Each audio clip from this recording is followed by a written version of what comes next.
ನಮಸ್ಕಾರಗಳು ಹೇಳುತ್ತಾ ನಾನು ಎರಡು ಮಾತುಗಳನ್ನ ಹೇಳ್ತಾ ಇದ್ದೀನಿ.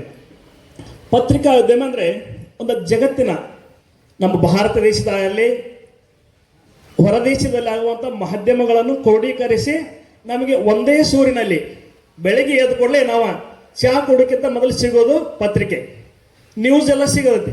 ಪತ್ರಿಕೆ ಸಿಗುವಂಥದ್ದು ಒಂದು ಉದ್ದೇಶ ಜಗತ್ತಿನ ನಮ್ಮ ದೇಶದಲ್ಲೆಲ್ಲ ನಮ್ಮ ಊರಿನೆಲ್ಲ ಕಾರ್ಯಕ್ರಮ ಪ್ರತಿಯೊಂದು ಹಂತದ ಎಲ್ಲ ಒಂದೊಂದು ಹಂತದ ಎಲ್ಲ ಒಂದು ಕ್ರೋಢೀಕರಿಸಿ ಪತ್ರದಲ್ಲಿ ಪತ್ರಿಕೆಯಲ್ಲಿ ಕೊಟ್ಟು ನಮಗೆ ಜಗತ್ತಿನ ಸುದ್ದಿ ಮನೆಯಲ್ಲಿ ಕೂತಿ ಓದುವಂಥ ಮಾಡುವಂಥ ಸಹಕಾರವಾಣಿಯಿಂದ ಪತ್ರಿಕಾ ಉದ್ಯಮಿ ಒಂದು ಸಂಘ ಅಂತ ಯಾರಿಗೂ ಸಿಗೋದಿಲ್ಲ. ಅಂತ ಪತ್ರಿಕೆಯನ್ನು ಓದಬೇಕಾದ್ರೆ ಬೆಳಿಗ್ಗೆ ಎಲ್ಲರೂ ಓದುವಂಥ ಕಾರ್ಯಕ್ರಮ.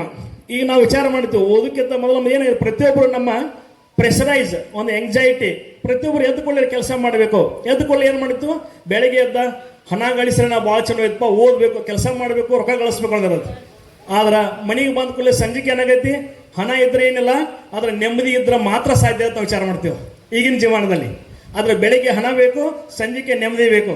ಆದರೆ ಬೆಳಿಗ್ಗೆ ಎದ್ದ ಪತ್ರಿಕೆ ಓದಿದಂತ್ರ ಜಗತ್ತಿನ ದೇಶದ ನಮ್ಮ ರಾಜ್ಯದ ಸುದ್ದಿನ ಓದಿ ನಮ್ಮ ಮನಸ್ಸಿಗೆ ಸಮಾನರಾಗುವಂತ ಕೊಡ್ತಿದ್ದಾರೆ.